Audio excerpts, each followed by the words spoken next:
This is the best value field watch that I've ever reviewed. The spec sheet here for the price is quite honestly mind-blowing. However, it isn't a watch that I think everyone should rush out and buy. Hello there, my name's Kieran, welcome to Top Tier Ticker. I hope you're having a good day. On paper, this watch is almost perfect for the money. It's made from full titanium and actually has a very pretty dial design. So why is it that I don't think everyone should buy one? Well, I'm not saying that you should avoid this watch. In fact, I do think this is an excellent addition to almost any affordable collection, but it does have some major flaws that I think everyone should consider before clicking that place order button. This is a new field watch by Chinese watch brand Boderry, and yes, this is a watch available to buy on AliExpress. This one has very kindly been lent into the channel by my good friend Connor, so this video is not sponsored. Now my friend, he's a big field watch fan. His favourite watch is the Hamilton Khaki mechanical, and he wanted a cheap alternative that he could beat up to keep his Hamilton looking nice. And I do think that he made a fabulous choice here, because this watch delivers serious khaki vibes without the khaki price tag. This is around 4 times cheaper than the Hamilton Khaki, and on paper,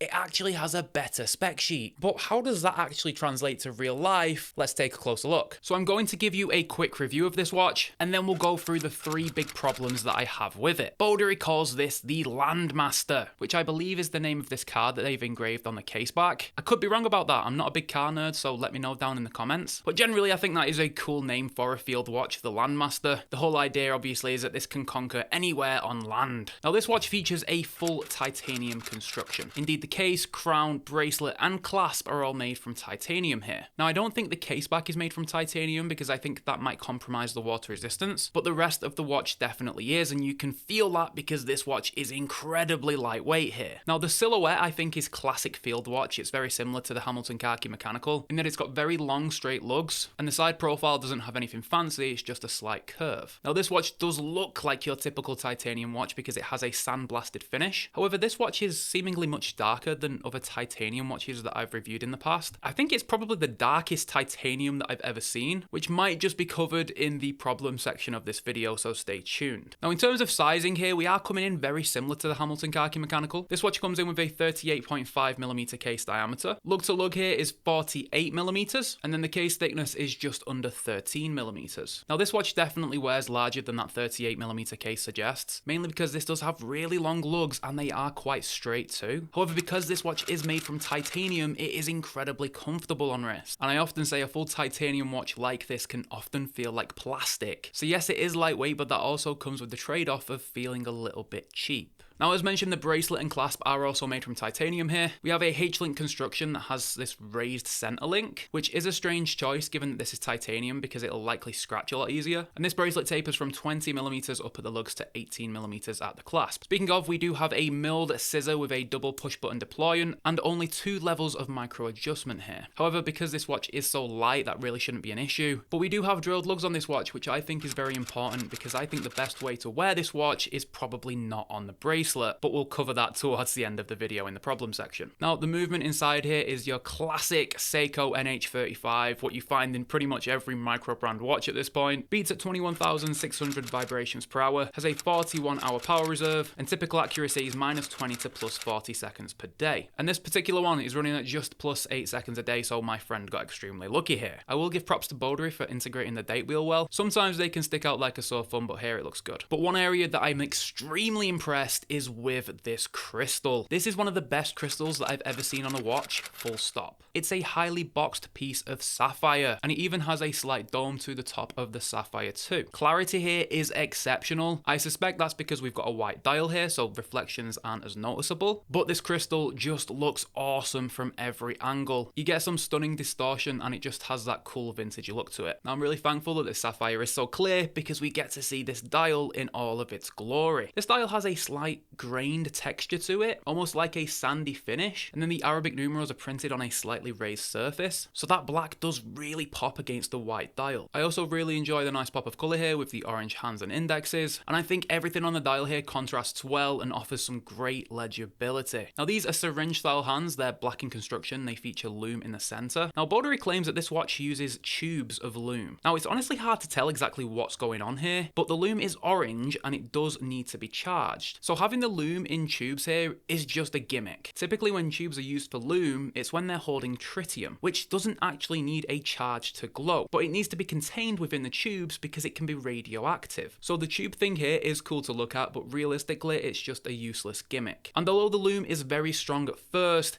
it does die rather quickly. They probably should have just used regular lume and it might have been better. Okay, issue number 1. This is made from full titanium, which some will definitely see as a cool thing about this watch, but that doesn't quite tell the full story here. Yes, titanium is much lighter than stainless steel, so in terms of comfort, you are covered here. However, there's this misconception that because titanium is 40% harder than steel, that it's actually a tougher watch, but in reality, it doesn't actually play out like that. Boderry doesn't tell us what grade of titanium this is. My guess is that it'll be a low grade because of the low cost. Now, this dark grey finish is typical of titanium. However, here, I suspect that it isn't real. I think this watch is way too dark for this to be untreated titanium. My guess is that this watch features a finish over the titanium to give it this dark grey matte look. Because where I've sized the bracelet and scratched the watch slightly, you can see that the metal underneath is a much lighter colour, and you can also see that the pins holding the links together also have this dark grey finish, and these are definitely not made from titanium, so these have been painted. So the suspected low grade of titanium and the finish means that this watch scratches easier than a scratch card. So please be aware that this watch will show some battle scars very quickly. Even in the short time I've had this watch, I've noticed plenty of scratches. Problem number 2, water resistance. Boderry rates the watch here at 100 meters, which means this watch should be capable of snorkeling. However, some buyers have complained that the actual water resistance doesn't meet the claim, with some enthusiasts claiming that this watch isn't even splash proof. So I obviously decided to test this. Now, I don't have a pressure tester, so I can't go to 100 meters, but I can definitely submerge this underwater and test if it is splash proof, and this watch survived just fine. Sure, not a snorkel, but it can definitely be submerged here. I expected this anyway with the screw down crown and case back. I can only speak from my experience, and the watch can be submerged underwater. Problem number 3, the bracelet. Yes, this will scratch easily because it's titanium and the suspected coating, but that's not actually my issue here. The watch is an absolute pain in the arse to size. Boderry does provide a tool with the watch, but it just breaks when you try to use it. It isn't strong enough to separate the links from the pins. I had to use my special hammer and pin tool just to size the bracelet, and as mentioned earlier, I scratched the hell out of the links when trying to get them back in, because it's just as difficult to put them back together. Therefore, I recommend that if you want to buy this watch, you get it on the strap. The bracelet is going to get scratched to death anyway and end up looking trash. That's if you can even size it in the first place, so just skip the bracelet. Save yourself some money and get the strap version. On the supplied ribbed NATO, this is an epic watch for the money. It wears a treat and has some of the best legibility I've ever seen on a field watch. The titanium makes this watch super lightweight, and it has one of the best sapphire crystals that I've ever seen. Just try your best not to scratch the case. You'll find an affiliate link below to buy this watch. For just $100 on the strap, this watch is almost unbeatable. If you enjoyed this video, drop me a like rating, and I'll catch you in the next one, guys.